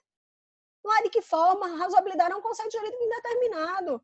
Razoabilidade é um conceito que tem que ser levado a contento, então ele vai ter que desenvolver isso. Porque nessa idade não se tem maturidade cognitiva, porque nessa idade a prioridade e a principal vantagem do processo educacional é a sociabilidade, e a sociabilidade já estava automaticamente comprometida por conta do isolamento social, enfim. Presta atenção aqui, ó, invocar os motivos que se prestariam a justificar qualquer outra decisão. Então, a gente tem que estar dizendo aqui, não pode fazer simplesmente copia e cola. Ele tem que adequar, ele tem que ver se é o caso concreto. Ó, não enfrentar, esse aqui é muito importante, porque eu vejo que esse aqui é o ponto que a gente, que às vezes, as pessoas menos entendem. Ó, não enfrentar todos os argumentos deduzidos no processo capazes de, em tese, infirmar a conclusão adotada pelo julgador. Não quer dizer que o juiz vai ter que analisar todos os argumentos, não. Não quer dizer que tudo que a parte falou, tudo, ipsiliteris. Então, se a parte falou A, o juiz tem que falar sobre A. Se a parte falou B, o juiz tem que falar sobre B. Mas ele tem que falar sobre tudo o que for capaz de infirmar, ou seja, de modificar a sua decisão. O que poderia levar ele a decidir de modo diferente, aí ele tem que enfrentar esse argumento. Aí ele tem que falar. Importantíssimo, vejam aqui, a gente está no momento judicial de valorização do precedente. Ele não pode só se limitar a invocar o precedente ou o enunciado de súmula. Tem uma sentença que eu vou compartilhar com vocês, minha gente, que ela, de juizado, então ela naturalmente é um pouquinho mais sucinta, porque no juizado a Lei 9099 dispensa o relatório, então as sentenças de juizado já ficam um pouquinho mais sucintas, mas o juiz, ele pega um precedente da TNU, que é a Turma Nacional de Uniformização, esse juizado especial federal, tá? E aí, ele motivou, sim, porque ele pegou o precedente, alocou e justificou. Olha, nesse caso, esse precedente se aplica, por quê? Por isso, isso e isso. Mas se ele tivesse, por exemplo, copiado e colado o precedente, seria válido? Não seria. Olha o que nos diz aqui, ele não pode simplesmente se limitar a invocar o precedente de enunciado ou súmula. Ele tem, eu não sei porque sumiu, minha gente, pela fé. Pela fé. Todos nós sofremos com a tecnologia aqui, Senhor. Certo? Então, ele não poderia deixar. Outra coisa importante, se ele tem que seguir precedente, se tem decisão de tribunal, ele não pode simplesmente deixar de seguir enunciado de súmula, jurisprudência ou precedente invocado. Ou seja, o que ele está querendo dizer com isso? Se a parte alegou que o caso que ela está trazendo é um caso exatamente igual, é um caso que se adequa, é um caso em conformidade com a súmula, com a jurisprudência ou com o precedente, ele tem que explicar por que aquele caso não é o caso daquela súmula invocada, daquela jurisprudência invocada, daquele precedente invocado. Vamos pegar o exemplo que a gente deu aqui da indenizabilidade pelo dever de quebra, pela quebra do dever de fidelidade. Eu não posso pegar esse precedente, essa situação que já está lá, essa decisão anterior, que mostra e simplesmente não aplicar. Eu teria que necessariamente dizer, olha, eu não estou seguindo, porque nesse caso concreto não houve a exposição não houve o excesso, não houve o desrespeito. Por isso, isso e isso. Então, a gente acaba tendo que ter aqui esse cuidado. Eu vou gravar isso aqui, tá, minha gente? Para eu poder compartilhar com vocês depois, tá? Então, tá tranquilo até aí? Tá tranquilo? Esse último que tu falaste, deixar de seguir enunciado e tal, ele tem a ver com aquela improcedência eliminado pedido?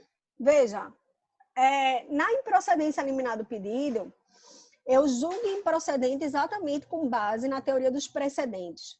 Né? A gente tem que entender o seguinte, o nosso ordenamento jurídico, por razões de segurança jurídica, Helder, ele não aceita mais a jurisprudência lotérica, que a gente chama. O que é a jurisprudência lotérica? É que para casos exatamente iguais, o juiz A decida de um jeito e o juiz B decida de outro, diametralmente oposto. Isso não é razoável. Concorda que isso traz uma insegurança jurídica enorme? Exato. Imagina só. A gente sabe que a gente vai começar a discutir aqui uma série de conceitos, como a gente estava dizendo, né? A gente vai começar a discutir se eu posso ou não posso romper o meu contrato com a escola de educação infantil, se a escola disser que vai considerar dias letivos e tudo dado só por aulas via remota. A gente sabe que a gente tem uma discussão aqui até da qual é a finalidade educacional nisso, né? Aí vamos supor, Helder, vão começar a chegar, e eu tenho certeza disso, diversas ações nesse sentido, diversas discussões nesse sentido no judiciário. Né? Por quê? Porque os colégios podem começar, não sei se vão, mas enfim, alguns podem começar a complicar o cancelamento desses contratos, a não processar esses pedidos de cancelamento dos contratos. A gente sabe, e isso foi muito importante na nota técnica do MP ontem, a gente sabe que as obrigações acessórias, ou seja, os chamados contratos acessórios, todos estão suspensos, né?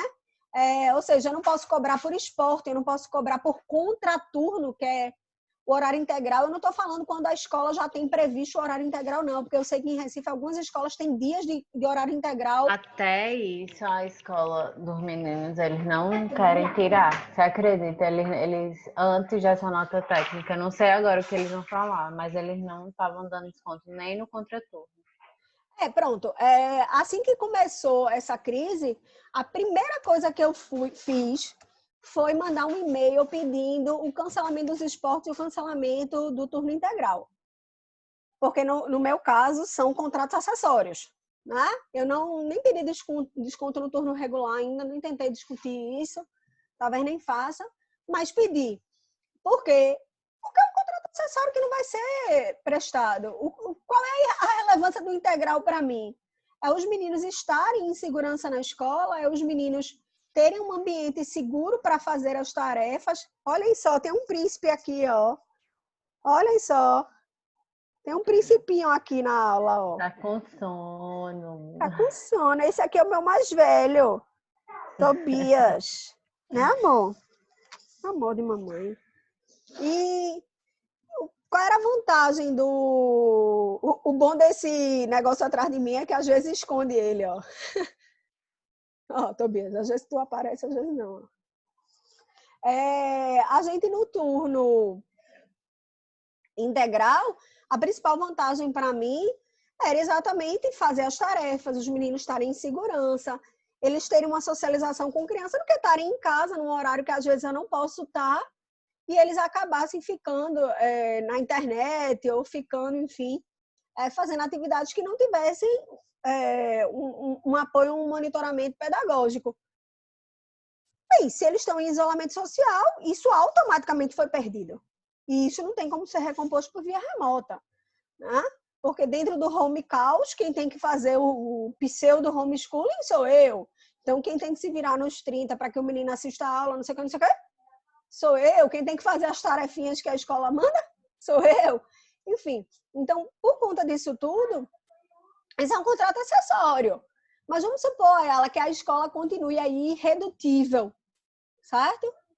E entrasse com a ação, e vão ter várias posturas dessa, com certeza, viu, minha gente? Eu não estou falando de nenhuma escola específica, mas isso é um problema que vai lotar o judiciário no próximo ano, no próximo no próximo período, e a gente vai ter que começar a discutir isso. Aí a escola não suspendeu esses contratos e a escola continuou te cobrando desses contratos acessórios. Eu vou falar só dos acessórios para não chegar no ponto mais polêmico. E a escola te colocou no SPC e Serasa, ela te colocou no sistema de proteção de crédito porque você estava inadimplente contra um contrato acessório que você pediu o cancelamento, mas ela, sei lá, não deu. Suponhamos que eu tivesse mandado esse e-mail, não tivessem cancelado e aí continuassem me cobrando e considerassem que eu estava inadimplente e fossem me cobrar judicialmente isso. Helder, esse tipo de questão vai chegar tanto no judiciário, tanto, que daqui a pouco a gente vai ter provavelmente o que a gente chama de IRDR sobre essa matéria, que é um incidente de resolução de demandas repetitivas. O que o tribunal faz no IRDR? Ele paralisa todas as outras ações até ele julgar o processo paradigma, tá certo? Quando ele julga o processo paradigma, e a escolha do processo paradigma é feita por uma técnica chamada técnica de pinçamento, ou seja, ele vai lá e pinça um processo, esse processo ele vai ser julgado. E essa decisão vai ter o que a gente chama de eficácia expansiva, né, da decisão judicial, ou seja, essa decisão ela vai irradiar seus efeitos para os casos análogos, para os casos que estão ali suspensos, esperando o julgamento do processo paradigma. Na hora que eu tenho uma decisão em âmbito de IRDR, eu estou claramente diante de um precedente, tá? Eu estou diante de uma decisão que tem que ser cumprida por todo mundo e tem que ser observada, isso é segurança jurídica. Aí suponhamos, dentro dessa linha que a gente está construindo aqui, fazendo um pouco de futurologia, que a gente sabe que não cabe, mas que realmente o judiciário diga, olha, os contratos acessórios não existe inadimplemento deles nessa hipótese durante o período de pandemia, porque são atividades que estavam suspensas por força do isolamento social. Então, a cobrança e exigibilidade deles da contraprestação por parte da escola é indevida e decidiu isso. Ou seja, não cabe ação de cobrança, é improcedente a ação de cobrança. Aí, Helder, eu estava exatamente diante de uma hipótese em que o juiz, já em primeira instância, na admissibilidade do meu processo, poderia dar uma improcedência total prima facie. Está entendendo? Porque eu tenho um precedente. Eu tenho um precedente que me vinculou. O que ele está querendo dizer aqui? É que não, esse mesmo precedente que me dá segurança para logo na admissibilidade do processo, eu ter na técnica de improcedência prima facie, logo a rejeição do judiciário dessa minha pretensão, porque aquela matéria já está pacificada. Vejam como é importante, minha gente, que a gente saiba como o judiciário pensa, que a gente saiba o que está sendo dito, para que a gente até possa orientar o nosso cliente, porque se eu sou um advogado ético, eu já vou dizer ao meu cliente, nem entre com isso. Eu, como advogada de escola, já estou dizendo que as escolas não cobrem.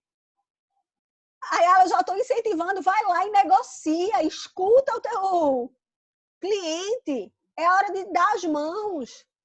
É hora de se ajudar, é hora do princípio da solidariedade, na medida do possível, na medida em que isso couber, né? Então, o que a gente vai ter, Helder? A gente vai ter aqui, nessa previsão do artigo 489 sobre o que é dever de fundamentar, é que se eu tiver esse precedente, certo, de que não cabe essa ação de cobrança, eu não posso simplesmente deixar de aplicar ele. O juiz, na hora de fundamentar, se ele não for aplicar, ele vai ter que dizer, olha, porque o caso não é bem esse.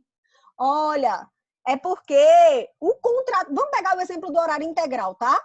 A gente tem escola aqui em Recife, que o horário integral é um contrato acessório, tá certo? É o caso da escola dos meus meninos, eu não sei se é o caso da escola dos teus meninos, ela. Mas eu, no início do ano, eu faço um contrato à parte com a escola para isso. O que quer dizer? Eu tenho vários sistemas de funcionamento na escola dos meus meninos. Os meninos poderiam ficar só no turno regular, só de manhã. Eles podem ficar no que eles chamam no integral bilíngue. Eles podem ficar no integral com um curso de inglês e eles podem ficar no integral sem o curso de inglês. Veja, isso é tudo uma contratação à parte.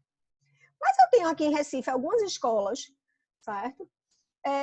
Que já dizem no seu contrato regular, ou seja, não é um contrato acessório, ele já tem, tipo, segunda e quarta é integral. Ou seja, ele tem terça, quinta e sexta funcionando só de manhã e segunda e quarta ele funciona em turno matutino e vespertino, e isso é o funcionamento normal dessa escola.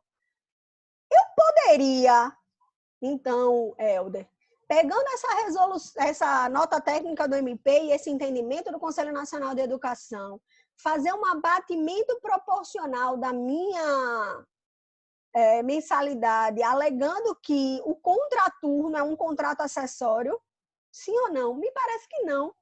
Tá entendendo? Tá entendendo a diferença dos dois casos? Eu tenho um precedente que me reconhece que é indevida a cobrança, vamos supor que isso se consolide, né? Daqui a um tempo. Eu tenho um precedente que me diz que é indevida a cobrança do contraturno. Se o contraturno for contrato acessório. Na hora que eu tento trazer, na minha pretensão aqui, um abatimento proporcional no turno, na mensalidade, perdão, por conta do contraturno, com base na nota técnica, o juiz, se não for aplicar esse precedente aqui, né? O precedente que nos diz que é indevida a cobrança do contrato acessório de contraturno, o juiz vai ter que motivar aqui e dizer, olha, eu não posso aplicar neste seu caso, esse precedente que você está invocando, porque o seu caso é um pouquinho diferente. No caso concreto que você está me trazendo, a sua escola tem o contraturno e o integral como algo regular da prestação do serviço. Ela tem para todos os alunos segunda e quarta. Então, esta previsão do contraturno como contrato acessório, que foi a base lógica do precedente, não me permite a aplicação no seu caso concreto. Entenderam? Entendi. Entenderam? Então, vejam como isso é motivar.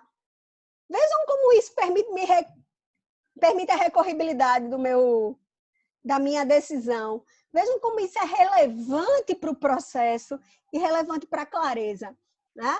Isso é muito importante da gente ter aqui com clareza. E aí, dentro da teoria da decisão, minha gente, eu estou dando aqui bases teóricas. Prestem atenção, que a aula de hoje ela é muito importante, tanto para acelerar a cognoscibilidade do que a gente vai ter em tutela provisória, que é a nossa próxima aula, como o que a gente vai ter em sentença. Eu estou ganhando muito tempo aqui das aulas, tanto de tutela provisória como de sentença, porque o que eu estou falando é teoria da decisão, então se aplica para toda a decisão judicial, seja a decisão interlocutória, seja a decisão de sentença definitiva ou sentença terminativa, certo? Agora, deixa eu chamar a atenção aqui para vocês, que eu quero terminar aqui a aula da gente, chamando a atenção para isso, certo?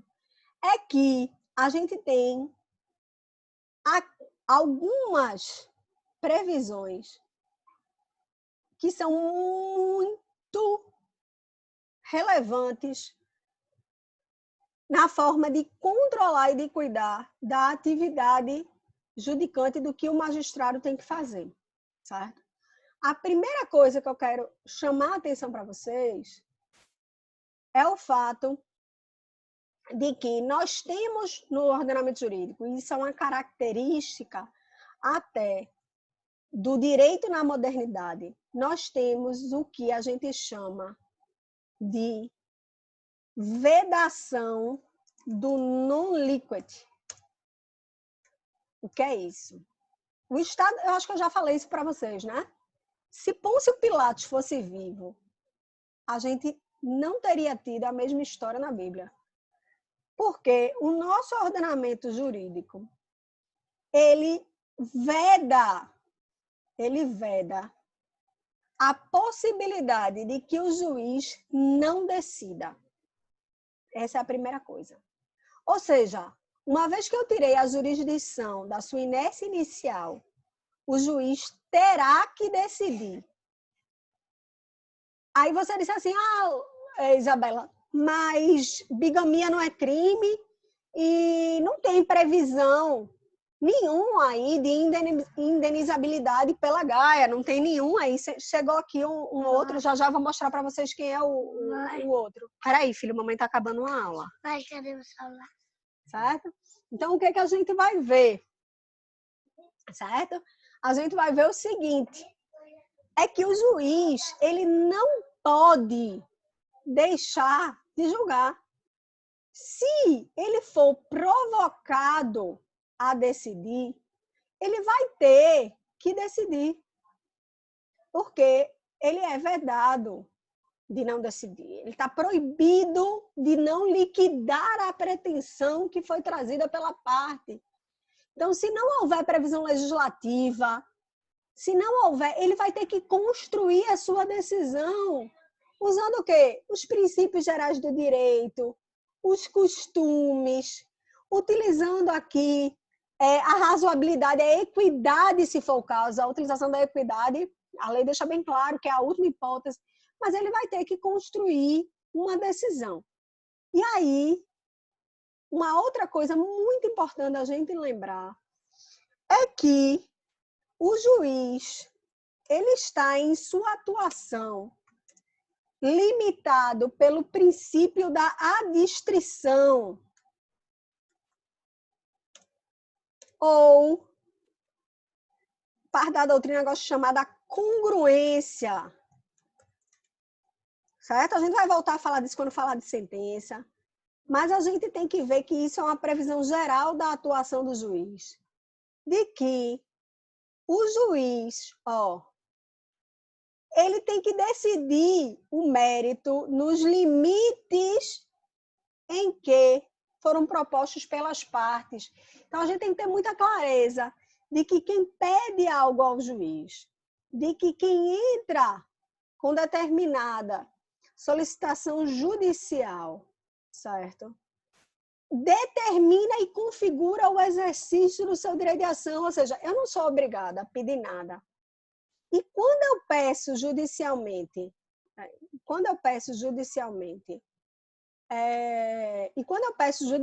uma coisa, eu determino como eu estou querendo essa coisa e o que eu quero disso.